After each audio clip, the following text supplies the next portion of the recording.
सबसे पहले जो भी आप व्हीकल लोन बंद कराते हैं उसका बैंक से तुरंत सेम डे एनओसी या जिसको हम नोटिस भी बोलते हैं वो ज़रूर ले लें।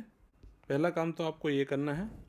इस नोटिस में पूरी डिटेल आपको बैंक लिख के देता है कि आपने कब ये लोन लिया था और किस व्हीकल के लिए लिया था, कितने रुपए का लिमिट था। इस तरह से पूरी डिटेल वहाँ पर आपकी होती है।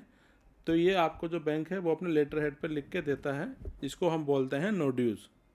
फिर दूसरा आपको काम करना है कि जो भी आपका अकाउंट स्टेटमेंट है वो आपको ज़रूर ले लेना है इस पर्टिकुलर लोन अकाउंट का, जिसमें पूरा डिटेल होता है शुरू से लेकर आखिर तक।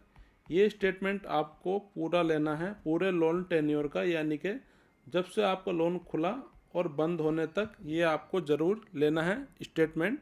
जो इसका मेन पॉइंट है वो आपको चेक करना है कि जो इसका बैलेंस है वो आपका जीरो शो होना चाहिए जिस डेट में आपने लोन अकाउंट बंद किया है। तो ये ज़रूर इसमें आप चेक कर लें।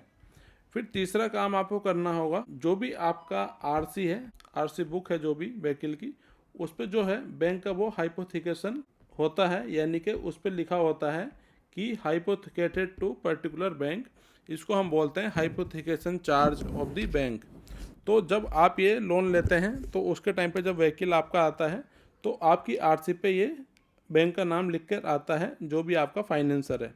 तो इस केस में क्या होता है कि जिस दिन आपने ये बंद किया उसी दिन बैंक से एक फॉर्म 35 भी ज़रूर ले लें। कुछ इस तरह का फॉर्म 35 होता है। ये जो फॉर्म है वो आपको आरटीओ ऑफिस से या ऑनलाइन भी आप इसको ले सकते हैं।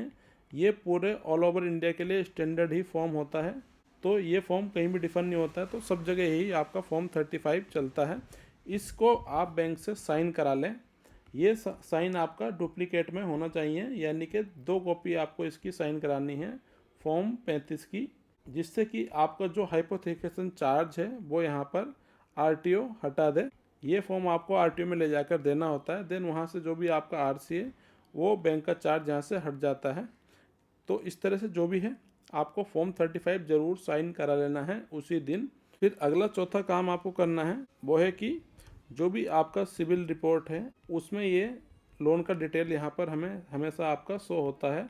जब भी आप बैंक लोन देता है तो बैंक आपकी डिटेल जो है लोन की वो सिविल को पास ऑन करता है और वहाँ पर आपका जो डाटा है वो क्रिएट हो जाता है इस पर्टिकुलर लोन का। तो अगर मान लीजिए आप लोन बंद कर रहे हैं 25 मार्च 2023 को, तो अगले महीने की 10 से 12 तारीख के बीच आप अपनी एक सिबिल जनरेट कर लें।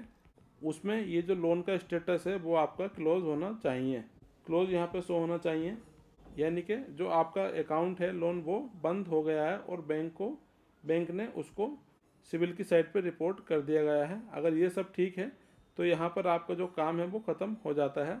अगर सिविल में जो आपका लोन है उसका स्टेटस क्लोज नहीं है तो उस केस में आपको बैंक को फॉलो अप करना है और उनको बोलना है कि जो उनका लोन का स्टेटस है वो अभी क्लोज नहीं हुआ है, तो उनके एंड से उनको जो भी प्रोसेस करनी होगी वो करेंगे और आपका जो सिविल का लोन का अकाउंट स्टेटस है वो यहाँ पर क्लोज कर दिया जाएगा। तो इन 4 बातों का ज़रूर ध्यान रखें जब भी आप कोई अपना व्हीकल लोन बंद कराएं। Friends, thanks for watching this video. अगर आपको वीडियो पसंद आए तो उसे लाइक करें, शेयर करें, साथ ही हमारे चैनल को सब्सक्राइब भी करें।